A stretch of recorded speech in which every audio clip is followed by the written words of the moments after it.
गुरु नानक पद पंकज बंदन पंकज सिमरो अंगद दुख निकंदन। गुरु अमरदास हृदय नित त्याऊं हृदय नित त्याऊं। श्री गुरु रामदास गुण गाऊं। गुरु अर्जन विघ्नन के नाशक विघ्नन के नाशक। श्री हर गोविंद सुमत प्रकाशक। श्री हर राय नमो कर जोरी नमो कर जोरी। श्री हर कृष्ण मनाऊं बहोरी। गुरु तेग बहादुर परम कृपाल परम कृपाला। श्री गुरु गोविंद सिंह विसाला। तरों तरा पर पुन पुन सीसा पुन पुन सीसा। बंदो बार बार जगदीसा। एक ओंकार सतगुरु तेहि प्रसाद सच हुए। वाहिगुरु जी की फतेह है। विघ्न विनाशन सोए। वाहिगुरु जी की फतेह है। विघ्न विनाशन सोए। दोहरा पुन सतगुर करवाए कराहो। एक दिश सब तरवायो ताहो। हुक्म करियो लूटे सब जाई। सुर कर परियो खालसा ताई। वाहिगुरु जी का खालसा वाहिगुरु जी की फतेह। आओ गुरु प्यारे गुरु सवारे सतसंगी जनो।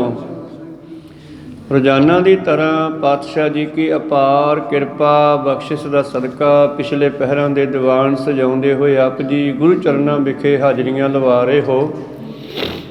आओ लड़ीवार इतिहास की कथा विचार नाल जुड़ना करिए जी। आपां विचारां सरवण कर रहे सी जदों धन धन साहिब श्री गुरु नानक गुरु गोबिंद सिंह जी महाराज दमदमा साहिब तलवंडी पहुँचे हैं और एक ਚੱਕਰ ਇਹਨਾਂ ਨੇ ਦਮਦਮਾ ਸਾਹਿਬ ਤਲਵੰਡੀ ਤੋਂ ਚੱਲ ਕੇ ਚੱਕ ਫਤਿਹ ਸਿੰਘ ਵਾਲਾ ਭਾਗੂ ਭੁੱਚੋ ਹੁੰਦੇ ਹੋਏ ਬਠਿੰਡੇ ਆਉਣਾ ਕੀਤਾ ਸੀ। ਬਠਿੰਡੇ ਦੀਆਂ ਸੰਗਤਾਂ ਨੂੰ ਤਾਰਨਾ ਕੀਤਾ। ਹਾਜੀ ਰਤਨ ਦਾ ਉਧਾਰ ਕੀਤਾ। ਇਸ ਕਿਲੇ ਵਿੱਚ ਚਰਨ ਪਾ ਕੇ ਇਸ ਨੂੰ ਪਵਿੱਤਰ ਕੀਤਾ। ਉਪਰੰਤ ਵਾਪਸ ਦਮਦਮਾ ਸਾਹਿਬ ਚਲੇ ਗਏ। ਕੁਝ ਸੰਗਤਾਂ ਨੇ ਆ ਕੇ ਦੱਸਣਾ ਕੀਤਾ ਕਿ ਮਹਾਰਾਜ ਰਸਤੇ ਵਿੱਚ ਸਾਡੇ ਕੋਲੋਂ ਵਸਤੂਆਂ ਖੋਹ ਲੈਂਦੇ ਹਨ ਕੁਝ ਲੋਕ। ਤੇ ਪਾਤਸ਼ਾਹ ਜੀ ਨੇ ਫਿਰ ਸੰਗਤਾਂ ਨੂੰ ਇਸ ਇਲਾਕੇ ਦੀਆਂ ਸੰਗਤਾਂ ਨੂੰ ਵੀ ਕਿਹਾ ਕਿ ਸ਼ਸਤਰ ਰੱਖਿਆ ਕਰੋ। ਤੁਸੀਂ ਇਹ ਸੁਨੇਹਾ ਦੇ ਦਿੰਦੇ ਹੋ ਕਿ ਜੀ ਸੰਗਤਾਂ ਨੂੰ ਤੁਰਕਾਂ ਨੇ ਲੁੱਟ ਲਿਆ। ਕਦੇ ਐਂ ਵੀ ਆ ਕੇ ਕਹੋਗੇ ਕਿ ਸੰਗਤਾਂ ਤੁਰਕਾਂ ਨੂੰ ਲੁੱਟ ਕੇ ਆਈਆਂ। ਤਾਂ ਫਿਰ ਸਤਿਗੁਰਾਂ ਨੇ ਇੱਕ ਦਿਨ ਗੱਤਕੇਬਾਜ਼ੀ ਨੇਜੇਬਾਜ਼ੀ ਦੇ ਨਾਲ ਸਤਿਗੁਰਾਂ ਨੇ ਇੱਕ ਕੌਤਕ ਕੀਤਾ। ਇੱਧਰੋਂ ਡੱਲੇ ਦੇ ਫੌਜਾਂ ਨੂੰ ਚੜ੍ਹਾ ਕੇ ਭੇਜਿਆ, ਉੱਧਰੋਂ ਸੰਗਤਾਂ ਨੂੰ ਅਲਰਟ ਕਰਤਾ ਕਿ ਤੁਹਾਨੂੰ ਲੁੱਟਣ ਵਾਲੇ ਆ ਰਹੇ ਹੈ। ਇਹ ਬਰਾੜ ਸਾਡੇ ਹੁਕਮ ਤੋਂ ਬਾਹਰ ਹੈ। ਤੇ ਕਹਿੰਦੇ ਦੋਨਾਂ ਦੀ ਫਿਰ ਲੜਾਈ ਕਰਾਈ ਹੈ। ਵੈਸੇ ਪਤਾ ਸੀ ਵੀ ਇਹ ਜਿਹੜੀ ਹੈ ਓਨਲੀ ਤਜਰਬਾ ਹੈ, ਪ੍ਰੈਕਟਿਸ ਹੈ। ਪਰ ਉਸ ਦਿਨ ਸੰਗਤਾਂ ਨੇ ਡੱਲੇ ਦੇ ਬਰਾੜਾਂ ਨੂੰ ਹਰਾ ਦਿੱਤਾ ਤੇ ਸਤਿਗੁਰਾਂ ਨੇ ਕਿਹਾ ਇਸੇ ਤਰ੍ਹਾਂ ਹੀ ਦੁਸ਼ਮਣ 'ਤੇ ਹਮਲਾ ਕਰਨਾ ਜਿਵੇਂ ਅੱਜ ਤੁਸੀਂ ਇਹ ਪ੍ਰੈਕਟਿਸ ਕੀਤੀ ਹੈ। ਫਿਰ ਪਾਤਸ਼ਾਹ ਨੇ ਕੜਾਹ ਪ੍ਰਸ਼ਾਦ ਤਿਆਰ ਕਰਾਇਆ। ਇੱਕ ਕੜਾਹਾ ਭਰ ਕੇ ਤੇ ਕੜਾਹਾ ਭਰ ਕੇ ਰੱਖਤਾ ਮੈਦਾਨ ਵਿੱਚ। ਕਹਿੰਦੇ ਲੁੱਟੋ ਇਸ ਨੂੰ। ਇਹ ਸੰਗਤਾਂ ਨੇ ਲੁੱਟਿਆ। ਵਾਰ-ਵਾਰ ਲੁੱਟ ਰਿਹਾ, ਵਾਰ-ਵਾਰ ਲੁਟਾਇਆ। ਤੇ ਕੁਝ ਸੰਗਤਾਂ ਬੈਠੀਆਂ ਰਹੀਆਂ। ਪਾਤਸ਼ਾਹ ਨੇ ਉਹਨਾਂ ਦੇ ਪਰਥਾਏ ਕੀ ਕਿਹਾ ਤੇ ਹੋਰ ਅੱਗੇ ਕੀ ਕੌਤਕ ਦਮਦਮਾ ਸਾਹਿਬ ਤਲਵੰਡੀ ਵਿੱਚ ਆ ਕੇ ਕੀਤੇ ਨੇ ਆਪਾਂ ਸਰਵਣ ਕਰਦੇ ਹਾਂ। ਉਸ ਤੋਂ ਪਹਿਲਾਂ ਆਪਣੀਆਂ ਤੇ ਦਾਸਾਂ ਦੀਆਂ ਗੁਰੂ ਚਰਨਾਂ ਵਿੱਚ ਲਵਾਓ ਹਾਜ਼ਰੀਆਂ। ਗੁਰੂ ਕਾ ਬਖਸ਼ਿਆ ਫਤਿਹ ਦਾ ਨਾਅਰਾ ਕਰੋ ਬੁਲੰਦ ਗੱਜ ਕੇ ਆਖੋ ਜੀ ਵਾਹਿਗੁਰੂ ਜੀ ਕਾ ਖਾਲਸਾ ਵਾਹਿਗੁਰੂ ਜੀ ਕੀ ਫਤਿਹ। ਦੋਹਰਾ ਪੁਨ ਸਤਿਗੁਰ ਕਰਵਾਏ ਕਰਾਹੋ। ਇੱਕ ਦਿਸ਼ ਸਭ ਤਰਵਾਇਓ ਤਾਹੋ। ਧੰਨ ਗੁਰੂ ਗੋਬਿੰਦ ਸਿੰਘ ਮਹਾਰਾਜ ਜੀ ਨੇ ਫਿਰ ਕੜਾਹ ਦਾ ਇੱਕ ਕੜਾਹਾ ਭਰ ਕੇ ਕੜਾਹ ਪ੍ਰਸ਼ਾਦ ਤਿਆਰ ਕਰਾਇਆ ਤੇ ਮੈਦਾਨ ਵਿੱਚ ਰੱਖ ਕਰਕੇ ਕਹਿੰਦੇ ਜੀ, ਹੁਕਮ ਕਰਿਓ ਲੂਟੋ ਸਭ ਜਾਈ, ਸੁਣ ਕਰ ਪਰਿਓ ਖਾਲਸਾ ਧਾਈ। ਸੰਗਤਾਂ ਨੂੰ ਕਹਿੰਦੇ ਕੜਾਹ ਲੁੱਟੋ ਅੱਜ, ਤੇ ਸਾਰੇ ਭੱਜ ਕੇ ਗਏ ਕੜਾਹੇ ਦੇ ਵੱਲ ਬੁੱਕ ਭਰ ਭਰ ਕੇ ਕੱਢ ਕੇ ਛਕਣ ਲੱਗੇ। ਬਲ ਕੋ ਕਰੇ ਤਕੀਲਣ ਤਬੈ, ਅਦਕ ਤਿਹਾਵਲ ਲੂਟਤ ਸਬੈ। ਔਰ ਪਾਤਸ਼ਾਹ ਦਾ ਹੁਕਮ ਹੈ ਤੇ ਫਿਰ ਧੱਕਾ ਵੀ ਮਾਰਦੇ ਆ, ਧੱਕਾ ਵੀ ਹੁੰਦਾ, ਧੱਕਾ ਵੀ ਵੱਜਦਾ। ਜਿਵੇਂ ਆ ਨਗਰ ਕੀਰਤਨ ਵਿੱਚ ਕਿਤੇ ਬ੍ਰੈਡ ਵਰਤਾਉਂਦੇ ਆ, ਕਿਤੇ ਸਮੋਸੇ ਵਰਤਾਉਂਦੇ ਆ, ਫਿਰ ਧੱਕੇ ਦੇ ਨਾਲ ਹੀ ਇੱਕ ਦੂਜੇ ਤੋਂ ਖੋ ਖੋ ਕੇ ਖਾਂਦੇ ਆ। ਤਾਂ ਇਸ ਤਰ੍ਹਾਂ ਗੁਰੂ ਪਿਆਰਿਓ ਸਤਿਗੁਰਾਂ ਨੇ ਕੌਤਕ ਕੀਤਾ। ਦੇਖਾ ਭਲਾ ਇਹ ਕੈਸੇ ਹਨ ਮਾਲਵੇ ਦੇ ਲੋਕ, ਕਿਉਂਕਿ ਹੁਣ ਮਾਲਵੇ ਦੇ ਲੋਕਾਂ ਨੂੰ ਵੀ ਦੇਖਣਾ, ਮਾਲਵੇ ਦੀ ਸੰਗਤ ਨੂੰ ਵੀ ਦੇਖਣਾ। ਤੇ ਕਹਿੰਦੇ ਇਸ ਤਰ੍ਹਾਂ ਸਤਿਗੁਰਾਂ ਨੇ ਕੀ ਦੇਖਿਆ ਕਿ ਇੱਕ ਦੂਜੇ ਨੂੰ ਧੱਕਾ ਦੇ ਕੇ ਇੱਧਰ ਉੱਧਰ ਪਾਸੇ ਕਰਕੇ ਕੜਾਹ ਨੂੰ ਲੁੱਟ ਕੇ ਗੁਰੂ ਕਾ ਹੁਕਮ ਵਜਾਉਂਦੇ ਹਨ। ਫੇਰ ਕਰਾਇਓ ਫੇਰ ਲੁਟਾਇਓ, ਕਿਤ ਕਰਹਿ ਸਿਰ ਹੱਥ ਨਾ ਲਾਇਓ। ਔਰ ਫਿਰ ਪਾਤਸ਼ਾਹ ਨੇ ਕੜਾਹ ਦਾ ਇੱਕ ਕੜਾਹਾ ਭਰ ਕੇ ਰੱਖ ਦਿੱਤਾ ਪ੍ਰਸ਼ਾਦ ਦਾ। ਫਿਰ ਕਹਿੰਦੇ ਲੁੱਟੋ। ਔਰ 2-3 ਵਾਰੀ ਇਸ ਤਰ੍ਹਾਂ ਕੜਾਹ ਪ੍ਰਸ਼ਾਦ ਲੁਟਾਇਆ, ਪਰ ਕੁਝ ਸਿੰਘ ਸਿੱਖ ਸਾਈਡ ਤੇ ਬੈਠੇ ਰਹੇ। ਸ੍ਰੀ ਮੁਖ ਬੂਝਿਓ ਲੁਟਿਓ ਨ ਕੈਸੇ, ਹਮਰੇ ਨਿਕਟ ਰਹੇ ਤੁਮ ਬੈਸੇ। ਧੰਨ ਗੁਰੂ ਗੋਬਿੰਦ ਸਿੰਘ ਜੀ ਕਹਿੰਦੇ ਉਹ ਤੁਸੀਂ ਕਿਉਂ ਨਹੀਂ ਲੁੱਟਣ ਵਾਸਤੇ ਗਏ, ਮੇਰੇ ਕੋਲ ਬੈਠੇ ਰਹੇ, ਸਾਰੇ ਕੜਾਹ ਪ੍ਰਸ਼ਾਦ ਲੁੱਟ ਕੇ ਖਾਂਦੇ ਰਹੇ। ਹਾਥ ਜੋਰ ਤਿਨ ਬਿਨੇ ਬਖਾਨੀ, ਬੰਟੇ ਤੋ ਜੋ ਪ੍ਰਾਪਤ ਪਾਨੀ। ਕਹਿਣ ਲੱਗਿਆ ਨਹੀਂ ਮਹਾਰਾਜ, ਹਿੱਸੇ ਬਹਿੰਦਾ ਜਿਹੜਾ ਆਪੇ ਹੱਥ ਨਾਲ ਕੋਈ ਦੇ ਦੇਵੇ। ਸੋ ਹਮ ਕੀ ਹੈ ਲੋਭ ਨਾ ਧਾਰ ਹੈ, ਸੁਨ ਸ੍ਰੀ ਮੁਖ ਤੇ ਗੁਰੂ ਉਚਾਰ ਹੈ। ਅਸੀਂ ਉਹ ਹੀ ਛਕਦੇ ਹਾਂ, ਸਾਨੂੰ ਲਾਲਚ ਨਹੀਂ ਕਰਦੇ। ਗੁਰੂ ਪਾਤਸ਼ਾਹ ਕਹਿੰਦੇ ਧੰਨ ਖਾਲਸਾ ਐਵਸ ਵਿਦਸ ਦੋਏ, ਸਤ ਸੰਤੋਖੀ ਪੀਵੋ ਹੋਏ। ਤੋ ਮੇਰਾ ਜਿਹੜਾ ਖਾਲਸਾ ਹੈ ਇਹ ਦੋਨੇ ਤਰ੍ਹਾਂ ਦਾ ਵੀ ਹੈ, ਇਹਦੇ ਵਿੱਚ ਸਤੀ ਸੰਤੋਖੀ ਵੀ ਬਹੁਤ ਹੋਣਗੇ ਤੇ ਇਸ ਤਰ੍ਹਾਂ ਦੇ ਵੀ ਹੋਣਗੇ ਜਿਵੇਂ ਕੜਾਹ ਲੁੱਟ ਕੇ ਖਾਧਾ। ਬਹੁਤ ਲਟੇਰੇ ਪੀ ਵਿੱਚ ਬਨੈ, ਥਿਰੇ ਅਨਕ ਪੀ ਸਿੱਖੀ ਸਨੈ। ਔਰ ਬਹੁਤ ਲਟੇਰੇ ਵੀ ਪੈਦਾ ਹੋ ਜਾਣਗੇ, ਪਰ ਬਹੁਤ ਜ਼ਿਆਦੇ ਸਤ ਸੰਤੋਖੀ ਖਾਲਸਾ ਵੀ ਹੋਵੇਗਾ। ਉਹਨੇ ਅੰਮ੍ਰਿਤ ਕੇ ਕਰੇ ਕਰਾਹੇ, ਦੇਤ ਪ੍ਰਵਾਹੂ ਸਰੋਵਰ ਮਾਹੇ। ਇਸ ਤਰ੍ਹਾਂ ਗੁਰੂ ਪਿਆਰਿਓ ਫਿਰ ਪਾਤਸ਼ਾਹ ਜੀ ਨੇ ਅੰਮ੍ਰਿਤ ਦਾ ਕੜਾਹਾ ਤਿਆਰ ਕੀਤਾ। ਕੜਾਹੇ ਦੇ ਵਿੱਚ ਪਤਾਸੇ ਪਾ ਕੇ ਮਰਜ਼ਾਦਾ ਦੇ ਮੁਤਾਬਕ ਉਸੇ ਤਰ੍ਹਾਂ ਸਤਿਗੁਰਾਂ ਨੇ ਕੜਾਹੇ ਅੰਮ੍ਰਿਤ ਦੇ ਤਿਆਰ ਕੀਤੇ ਅਤੇ ਤਬ ਸਿੰਘਨ ਕਰ ਜੋਰ ਸੁਬੂਝੈ, ਪ੍ਰਭ ਜੀ ਕਾਰਨ ਕੌਣ ਅਰੂਜੈ। ਔਰ ਉਹ ਕੜਾਹੇ ਅੰਮ੍ਰਿਤ ਦੇ ਤਿਆਰ ਕਰਕੇ ਦਮਦਮਾ ਸਾਹਿਬ ਵਾਲੇ ਸਰੋਵਰ 'ਚ ਪਾ ਦਿੱਤੇ। ਇਸ ਸਰੋਵਰ ਦੇ ਕਿਨਾਰੇ ਤੇ ਆ ਕੇ ਕਿਸੇ ਵੇਲੇ 9ਵੇਂ ਪਾਤਸ਼ਾਹ ਜੀ ਵੀ ਬੈਠੇ ਸਨ, ਉਹਨਾਂ ਦਾ ਵੀ ਪਰਲੇ ਪਿਛਲੇ ਪਾਸੇ ਨੂੰ ਕਰਕੇ ਅਸਥਾਨ ਹੈ। ਤਾਂ ਜਿਸ ਵੇਲੇ ਸਤਿਗੁਰਾਂ ਨੇ ਕੜਾਹੇ ਅੰਮ੍ਰਿਤ ਦੇ ਤਿਆਰ ਕਰਕੇ ਉਹ ਸਰੋਵਰ ਦੇ ਵਿੱਚ ਪਾਉਣੇ ਕੀਤੇ ਹਨ। ਨਿਤ ਪ੍ਰਤਿ ਅੰਮ੍ਰਿਤ ਕਰ ਕਰ ਬੋਰੇ, ਕਾਰਨ ਕੌਣ ਆਪ ਨਾ ਹੋਰੇ। ਔਰ ਪੁੱਛਣ ਲੱਗੀਆਂ ਸਿੱਖ ਸੰਗਤਾਂ, ਸਿੰਘ ਪੁੱਛਦੇ ਹੈ ਮਹਾਰਾਜ ਇਹ ਤੁਸੀਂ ਰੋਜ਼ਾਨਾ ਅੰਮ੍ਰਿਤ ਦੇ ਕੜਾਹੇ ਤਿਆਰ ਕਰਕੇ ਗੇਰੋ, ਇਹਦੇ ਵਿੱਚ ਕਿਉਂ ਪਾਉਂਦੇ ਹੋ, ਦੱਸ ਦਿਓ ਸਾਨੂੰ। ਤਬ ਸਤਿਗੁਰ ਸਭ ਸਾਥ ਬਖਾਨੀ, ਇਹਾਂ ਖਾਲਸਾ ਸੁਮਣ ਵਾਨੀ। ਧੰਨ ਗੁਰੂ ਗੋਬਿੰਦ ਸਿੰਘ ਮਹਾਰਾਜ ਕਹਿੰਦੇ ਇੱਥੋਂ ਇਹ ਸੋਮੇ ਤੋਂ ਖਾਲਸਾ ਪੈਦਾ ਹੋਵੇਗਾ। ਸੋਮਾ ਕੀ ਹੁੰਦਾ ਹੈ? ਜਿਵੇਂ ਕੋਈ ਸੋਮਾ ਥੱਲਿਓਂ ਨਿਕਲਦਾ, ਕੋਈ ਗੁਰੂ ਪਿਆਰਿਓ ਪਾਣੀ ਧਰਤੀ 'ਚੋਂ ਨਿਕਲਦਾ ਹੈ। ਤੇ ਪਾਤਸ਼ਾਹ ਕਹਿੰਦੇ ਇਸ ਸਰੋਵਰ ਦੇ ਵਿੱਚੋਂ ਅੰਮ੍ਰਿਤ ਛਕ ਕੇ ਵੀ ਖਾਲਸਾ ਤਿਆਰ ਹੋਵੇਗਾ। ਇੱਥੇ ਅੰਮ੍ਰਿਤ ਦਾ ਸੋਮਾ ਬਣਾ ਦਿੱਤਾ ਜੀ। ਉਪਜੇ ਪੁੰਜ ਸਿੰਘ ਇਸ ਥਾਈ, ਪੁਨ ਬੋ ਲਿਖਣਾ ਘੜੇ ਗੁਸਾਈ। ਔਰ ਇੱਥੇ ਬਹੁਤ ਸਾਰੇ ਆਉਣ ਵਾਲੇ ਸਮੇਂ ਦੇ ਵਿੱਚ ਸਿੰਘ ਪੈਦਾ ਹੋਣਗੇ। ਇਸੇ ਤਰ੍ਹਾਂ ਇੱਥੋਂ ਜਲ ਛਕ ਕੇ ਇਸ ਸਰੋਵਰ ਦੇ ਵਿੱਚੋਂ ਤੇ ਫਿਰ ਕਦੇ ਕਦੇ ਪਾਤਸ਼ਾਹ ਜੀ ਬਹੁਤ ਸਾਰੀਆਂ ਕਲਮਾਂ ਵੀ ਕਢਾਉਂਦੇ ਹਨ। ਕਰ ਕਰ ਧਰੇ ਤਿਆਰ ਬਹੁਬਾਰੀ, ਬੂਝੇ ਤੇ ਸ਼੍ਰੀ ਪ੍ਰਭੂ ਉਚਾਰੀ। ਔਰ ਕਲਮਾਂ ਘੜ ਕੇ ਰੱਖਦੇ ਆ। ਤੇ ਸਿੰਘਾਂ ਨੇ ਪੁੱਛਿਆ ਮਹਾਰਾਜ ਇਤਨੀਆਂ ਕਲਮਾਂ ਕਢਵਾ ਕੇ ਕਿਉਂ ਰੱਖੀ ਜਾ ਰਹੇ ਹੋ?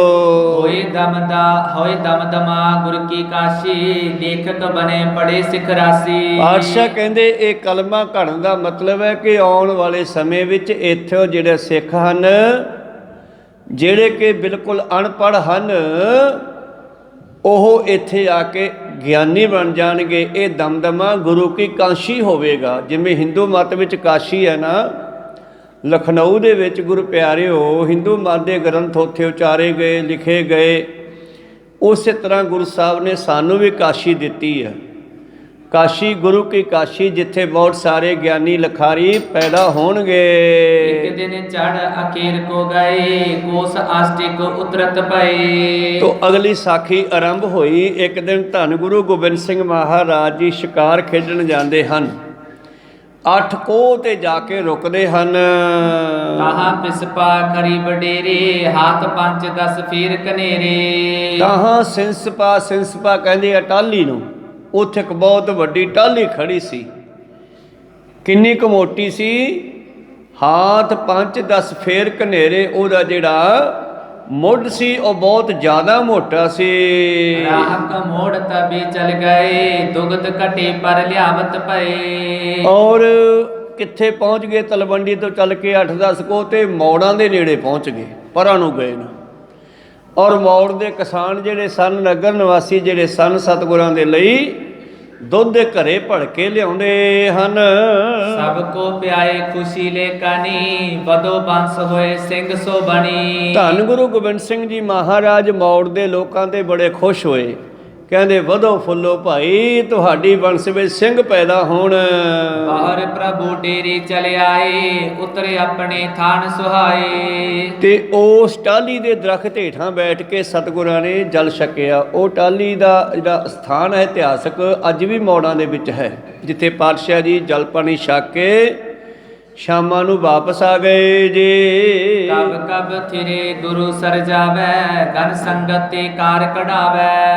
ਤੇ ਕਦੇ ਕਦੇ ਗੁਰੂ ਜੀ ਇੱਥੇ ਰੁਕਦੇ ਹਨ ਤੇ ਸਰੋਵਰ ਦੇ ਵਿੱਚੋਂ ਕਾਰ ਸੇਵਾ ਸੰਗਤਾਂ ਤੋਂ ਕਰਾਉਂਦੇ ਐ। ਸਾਇਨ ਸਮੇਂ ਜਾਏ ਜੜਿਆਨੇ, ਬੈਠੇ ਸਭਨ ਹਕਾਰਨ ਠਾਨੈ। ਔਰ ਜੰਡਿਆਲਾ ਉਹਨਾਂ ਨੂੰ ਆ ਕੇ, ਜਿੱਥੇ ਦਾਦੂ ਵਾਲੇ ਸੰਤਾਂ ਨੇ ਸਥਾਨ ਬਣਾਇਆ ਸੀ, ਇਹ ਜੰਡਿਆਲਾ ਹੈ। ਤਾਂ ਦਮਦਮਾ ਸਾਹਿਬ ਤੋਂ ਕਦੇ ਇੱਧਰ ਨੂੰ ਆ ਜਾਂਦੇ ਹਨ ਔਰ ਇੱਥੇ ਬੈਠ ਕੇ ਸਿੰਘਾਂ ਨੂੰ ਬੁਲਾਉਣਾ ਕਰਦੇ ਹਨ। ਅਗਨਤ ਰਾਇਤ ਪਨ ਆਸਨ ਤਰੇ, ਬੋਧੀ ਨਾਰ ਨਿਕਾਰਨ ਕਰੇ। ਇਹ ਜੰਡਸਰ ਨਾਮ ਦਾ ਗੁਰਦੁਆਰਾ ਹੈ। ਇੱਥੇ ਕਹਿੰਦੇ ਇੱਕ ਸਰੋਵਰ ਵੀ ਹੈ ਤੇ ਸਰੋਵਰ ਦੇ ਵਿੱਚੋਂ ਸਤਿਗੁਰੂ ਪਾਤਸ਼ਾਹ ਜੀ ਕਾਰ ਕਰਾਉਂਦੇ ਹਨ, ਭਾਵ ਉਹਦੇ ਵਿੱਚੋਂ ਮਿੱਟੀ ਕਢਾਉਂਦੇ ਹਨ। ਤੇ ਜਦ ਮਿੱਟੀ ਕੱਢਣ ਲੱਗੇ ਤੇ ਉਹਦੇ ਵਿੱਚੋਂ ਬਹੁਤ ਸਾਰੇ ਚਾਂਦੀ ਦੇ ਰੁਪਈਏ ਤੇ ਮੋਹਰਾਂ ਨਿਕਲੀਆਂ। ਰੋਜ਼ਦਾਰ ਕੋ ਦੇਤ ਬੁਲਾਈ, ਆਏ ਆਏ ਲੀਤੇ ਸਮਦਾਈ। ਤੇ ਸਤਿਗੁਰੂ ਪਾਤਸ਼ਾਹ ਉਹ ਮੋਹਰਾਂ ਜਾਂ ਰੁਪਈਏ ਜਿਹੜੇ ਕੱਢਦੇ ਹਨ, ਕਾਰ ਸੇਵਾ ਕਰਨ ਵਾਲਿਆਂ ਨੂੰ ਵੰਡ ਦਿੰਦੇ ਆ। ਜਿਹੜੇ ਉਹ ਚੋਂ ਮਿੱਟੀ ਕੱਢਦੇ ਆ, ਮਜ਼ਦੂਰ, ਦਿਹਾੜੀਏ ਜਾਂ ਸਿੱਖ, ਉਹਨਾਂ ਨੂੰ ਦੇਣ ਲੱਗੇ ਜੀ। ਚਿਤਕ ਚਾਕਰੀ ਧਨ ਜੋ ਲੀਤ, ਤਿਤਕ ਮੁਸ਼ਟ ਪਰ ਬਿਨ ਭਿਖ ਦੇਤ। ਤੇ ਧੰਨ ਗੁਰੂ ਗੋਬਿੰਦ ਸਿੰਘ ਜੀ ਮਹਾਰਾਜ ਮੁੱਠੀਆਂ ਭਰ ਭਰ ਕੇ ਉਹਨਾਂ ਨੂੰ ਮੋਹਰਾਂ ਜਾਂ ਰੁਪਈਆਂ ਦੀ ਵੰਡਦੇ ਹਨ। ਕਈ ਬਾਰ ਵਰਤਾਇਓ ਤਾਹਾ, ਸੈਨ ਰੁਜੀਨਾ ਲੀਤੇ ਮਹਾ। ਔਰ ਇੱਥੋਂ ਜਿਹੜੀ ਡੱਲੇ ਦੀ ਸੈਨ ਹੈ ਉਹਨੂੰ ਵੀ ਰੋਜ਼ਾਨਾ ਦਿੰਦੇ ਹਨ। ਰੋਜ਼ੀਨਾ ਹੁੰਦਾ ਦਿਹਾੜੀ। ਰੋਜ਼ੀਨਾ ਸ਼ਬਦ ਉਰਦੂ ਦਾ ਹੈ। ਸਾਡੀ ਗੁਰਮਤ ਵਿੱਚ ਪੰਜਾਬੀ ਬੋਲੀ 'ਚ ਕਹਿੰਦੇ ਆ ਦਿਹਾੜੀ। ਦਿਹਾੜੀ ਦਿਨ ਦੇ ਪੈਸੇ, ਰੋਜ਼ਾਨਾ ਰੋਜ਼ ਦੇ ਸ਼ਾਮ ਤੱਕ ਦੇ ਪੈਸੇ। ਤਾਂ ਰੋਜ਼ੀਨਾ ਦਿੰਦੇ ਹਨ। ਡੱਲੇ ਦੀ ਫੌਜ ਵੀ ਲੈਂਦੀ ਹੈ ਤੇ ਹੋਰ ਵੀ ਜਿਹੜੇ ਮਜ਼ਦੂਰੀ ਕਰਦੇ ਹਨ ਸਭ ਨੂੰ ਦਿੰਦੇ ਹਨ। ਪਰ ਮੈਂ ਪਿਕ ਬਿਰਾੜ ਤਿਸ ਥਾਨ, ਇਸ ਥਲ ਗੁਰ ਧਨ ਧਰਿਓ ਮਹਾਨ। ਔਰ ਸਤਿਗੁਰਾਂ ਦੇ ਕੌਤਕ, ਸਤਿਗੁਰ ਤਾਂ ਮਿੱਟੀ ਨੂੰ ਹੱਥ ਲਾਉਣ ਤੇ ਮੋਹਰਾਂ ਬਣਾ ਦੇਣ। ਤੇ ਪਰ ਬਰਾੜਾਂ ਨੂੰ ਕਹਿੰਦੇ ਭਰਮ ਪੈ ਗਿਆ ਵੀ ਇੱਥੇ ਗੁਰੂ ਸਾਹਿਬ ਦਾ ਕਾਫੀ ਖਜ਼ਾਨਾ ਰੱਖਿਆ ਲੱਗਦਾ। ਰੋਜ਼ ਹੀ ਇੱਥੋਂ ਮਿੱਟੀ ਪਟਾਉਂਦੇ ਐ ਤੇ ਮੋਹਰਾਂ ਰੁਪਈਏ ਕੱਢ ਕੇ ਵੰਡ ਦਿੰਦੇ ਹਨ। ਫਿਰ ਹੋਏ ਇਤੇ ਕਾਢ ਕਰ ਧਰੈ, ਹਮ ਜੁਤ ਸਭਨ ਦੈਬੋ ਕਰੈ। ਔਰ ਇੱਥੋਂ ਕੱਢ ਕੱਢ ਕੇ ਸਾਨੂੰ ਵੰਡੀ ਜਾਂਦੇ ਐ। ਇਸ ਮੈਂ ਫੈਲਿਓ ਤਿਮਰ ਕਨੇਰਾ, ਗਏ ਨਿਕਾਸਨ ਕੋ ਤਿਸ ਬੀਰਾ। ਇਹਨਾਂ ਨੇ ਤਾਂ ਰਾਤ ਨੂੰ ਕੱਢਣੇ ਸ਼ੁਰੂ ਕਰ ਲਏ। ਸਲਾਹ ਕਰ ਲਈ ਵੀ ਰਾਤ ਨੂੰ ਗਏ, ਹਨੇਰੇ ਜੇ ਹੋਏ ਵੀ ਆਪਾਂ ਕੱਢ ਕੇ ਲਿਆਵਾਂਗੇ ਅੱਜ ਰਾਤ ਨੂੰ। ਅਵਨੀ ਕਨੇ ਅਦਿਕ ਬਲ ਲਾਹੀ, ਇੱਕ ਵਿਰਾਟ ਕਾ ਹੱਥ ਨ ਆਈ। ਸਾਰੀ ਰਾਤ ਉਹ ਪਟਦੇ ਰਹੇ ਸਰੋਵਰ ਦੇ ਵਿੱਚੋਂ ਥਾਂ ਨੂੰ, ਪਰ ਇਹਨਾਂ ਨੂੰ ਕਾਣੀ ਕੌਡੀ ਵੀ ਨਾ ਲੱਭੀ। ਮੂਰਖ ਰਹੇ ਲਜਾਏ ਵਡੇਰੇ, ਪੁਛਤਾਏ ਨਿਜ ਕਰਮ ਕੁਟੇਰੇ। ਔਰ ਆਪਣਾ ਇਹ ਖੋਟਾ ਕੰਮ ਕਰਕੇ ਰਾਤ ਨੂੰ ਸਾਰੀ ਰਾਤ ਪੜ੍ਹਦੇ ਰਹੇ, ਕੋਈ ਰੁਪਈਆ ਮੋਹਰ ਆਦਿ ਨਾ ਮਿਲੀ, ਪਰ ਫਿਰ ਇਹ ਬੜੇ ਪਛਤਾਏ। ਇੱਕ ਦਿਨ ਡੱਲਾ ਨਿਸਮ ਜਾਰੀ, ਸਿਪਰ ਖੜਗ ਦੋਨੋਂ ਹੱਥ ਧਾਰੀ। ਤੇ ਇੱਕ ਦਿਨ ਦੀ ਗੱਲ ਹੈ, ਭਾਈ ਡੱਲਾ ਆਪਣੇ ਹੱਥ ਵਿੱਚ ਢਾਲ ਤੇ ਤਲਵਾਰ ਲੈ ਕੇ ਆਇਆ।